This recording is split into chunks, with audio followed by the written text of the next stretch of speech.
It's time to start wrapping our heads around just how good this OKC team is. After winning a title, they've returned to the court with a newfound sense of dominance, and despite having an easy time in the schedule so far, what they're doing to fellow professional basketball players would make most people say this is all patently unfair.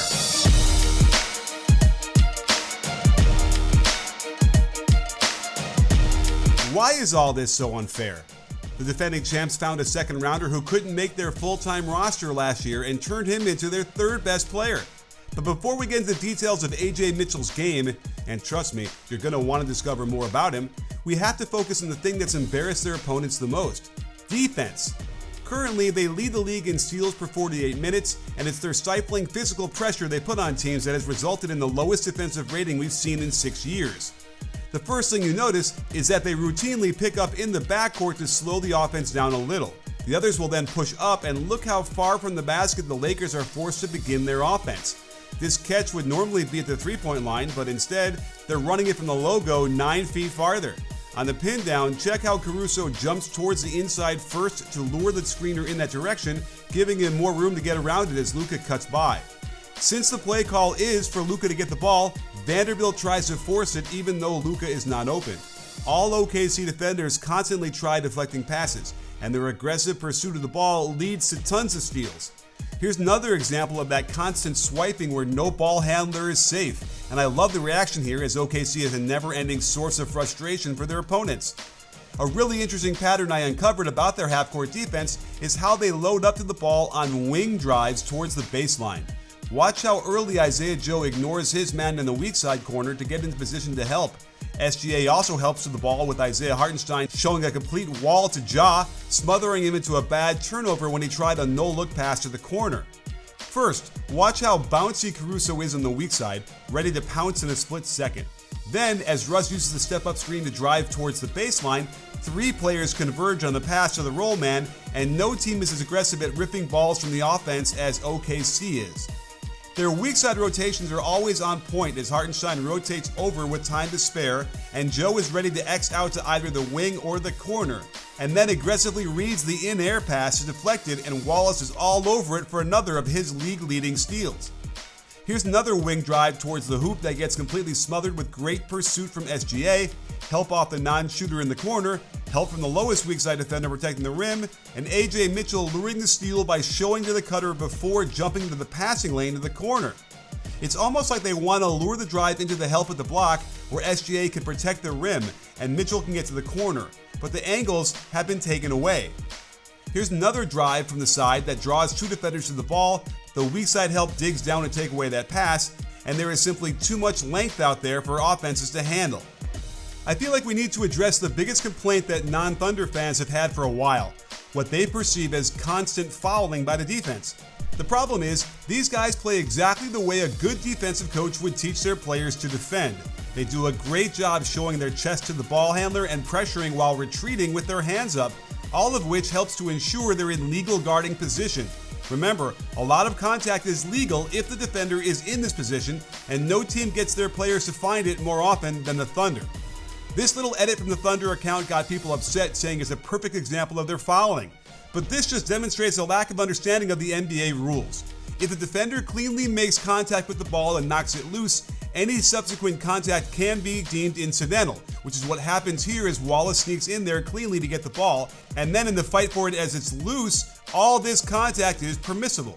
Zach LaVine gets swarmed like the defense does so well, and any contact of the wrist happens simultaneously to contact with the ball as it's being thrown, a good steal that no team will get whistled for. And Ajay Mitchell swipes cleanly down on the ball, only contacting the hand after the ball has been dislodged.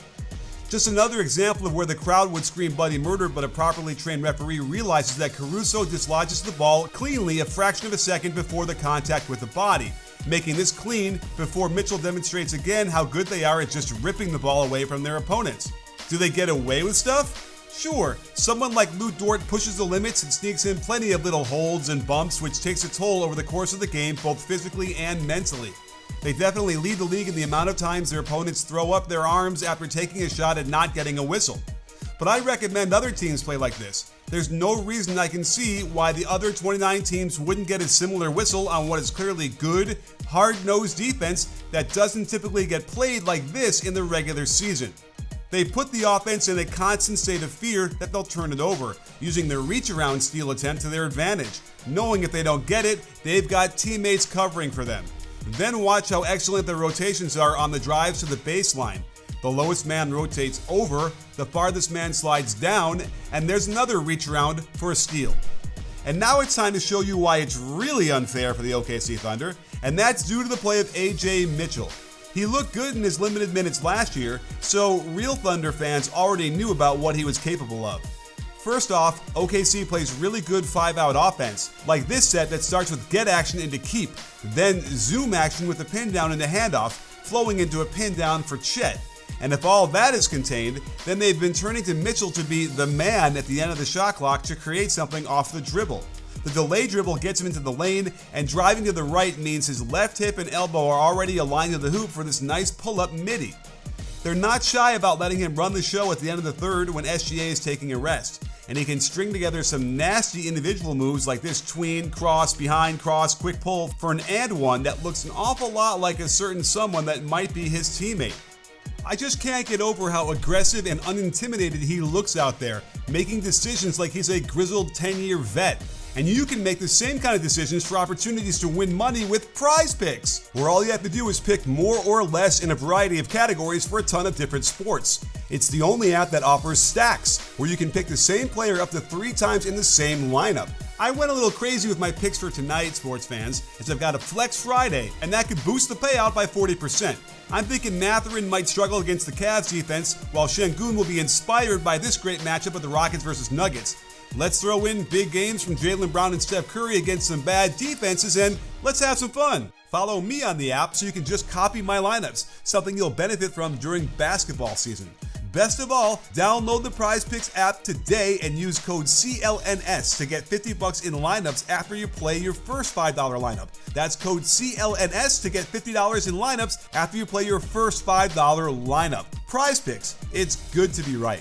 He's always looking for advantages, and while this play calls for him to wait for the pin down on the right side to materialize, he just throws a high push cross that gets him right by his man for the tough finish. Same idea here, and his man turns his head thinking Mitchell is just a passer in this set, and that's all Mitchell needs to take advantage in the crossover. He's strong and muscles his man out of the way for the easy layup. Speaking of finishing, he's got a variety of clever footwork to catch his defenders off guard, like this off-foot lefty one-handed scoop soft with touch and the kind bounce. They like running horns with a double high post and both corners filled, and putting AJ in the right corner is smart since he can attack with his strong left hand into the middle of the floor, where he's good at knifing between defenders for the lay. And here he is again lifting out of that right corner on the handoff, and if his defender disrespects him by going underneath, he can hit these open ones easily. I think teams are going to have to respect his three-point shot a little bit more, as we've seen several instances where his defender is willing to go underneath the ball screen and dare him to shoot these off the bounce. His rhythm and mechanics look good, so I'd expect him to shoot at least league average from behind the arc. And if it wasn't enough that he's replaced just about all the scoring they were getting from the injured Jalen Williams, he's also got great feel for passing the ball. Hartenstein is a favorite target, and on this ghost double ball screen, he patiently brings the big to him, then wraps this pass around to the roller to exploit the atrocious defense by the Kings. He likes that wrap around to Hartenstein, as teams cannot lean on that left hand since he drives equally well to his right. A quick stride stop pulls the help defender to the right side of the lane, and he uses his body to make sure the defense can't deflect the pass for the patented Hartenstein floater. AJ scans the floor well, not looking to do too much, and doesn't need more than a split second to make the decision as he puts this one on time and on target for the flush. And he's been the igniter on a number of plays that get me out of my chair, as the ball has been humming around the court slightly better than last year's team. His knack for getting to the middle becomes the most optimal way to break down a defense, and the Thunder are ruthless, hunting for the best shot possible. If most of your experience with the Thunder last year was centered around the playoffs, you might have gotten the impression that Isaiah Hartenstein was just a bit player who didn't get much to do on offense. While his limited minutes were more about matchups, it did deprive us of the potential for great offensive plays from him, and this season, he's back to his old tricks in a big way. To know Hartenstein is to know that slightly awkward 2-foot floater he loves to shoot and is extremely accurate with, ranking 3rd amongst centers in this type of shot. On drives to the hoop, it helps that he doesn't need to get right to the rim for the catch, as he's got some range on this and some really soft touch as well. Watch how the two-man game flows with a handoff into a flipped pick and roll where he and Caruso can connect on a sweet little play that does not require Hartenstein to get all the way to the rim to score. Another concept I like in the OKC offense is how they play Hartenstein and Holmgren opposite each other in a high-low alignment. Chet can set the UCLA screen for the post-up, get his own back screen, which pulls 2 defenders to the rim, opening up the easy pass to Wallace. You get the high-low entry to Chet here, who instantly finds Hartenstein at the rim. Here's the high-low alignment again that serves to stretch the defense to its limits as Chet tries to pin a guard behind him. While Holmgren may be frustrated they missed this chance to get it to him, using Hartenstein as a short roller means Chet need only cut from out of the corner for easy buckets when his man feels compelled to rotate to the nail. Speaking of short rolls, let's examine how this works against the defense here. The defense drops and chases Mitchell as Hartenstein slips the screen into his roll. Once he gets below the drop, the lowest weak side defender has to rotate over. Chet just needs to take a step and a half towards the rim and patiently wait for a not easy pass to be precisely where he needs it to cram it through the iron. If the defense is going to let the ball handler get towards the middle on these slip ball screens, it'll be over before it starts. If Dort's man help stops the roll, then it's a wide open corner 3 to a decent shooter. And if Chet's man rotates over, then it's the easiest shot in the game. When Hartenstein sees Chet setting the step-up screen early, he quickly gets down to the block to properly balance out the floor.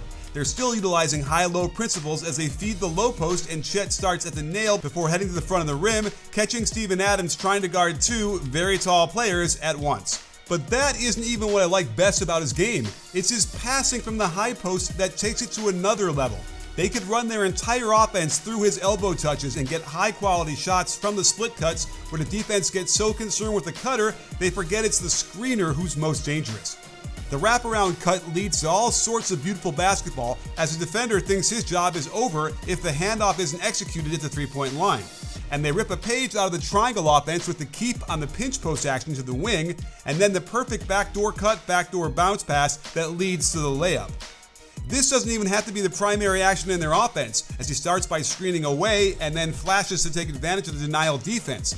The fake handoff opens up the drive in the middle, and the patience to know that someone is going to find an opening is impressive as he throws the lead pass for another backdoor layup.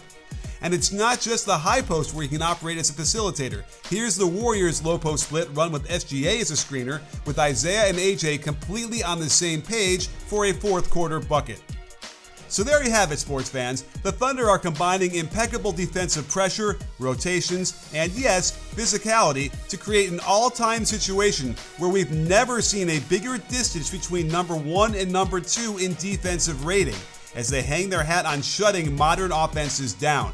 Of course, we haven't really seen them just yet against the elite offenses like the Nuggets and the Knicks and the Timberwolves. And while we'll see Minnesota very soon, we're going to have to wait a long while for the other teams to really gauge where this team stands. But if they continue to plug and play unheralded and undrafted players into legitimate starters and high production role players, we'll have to start calling this a dynasty.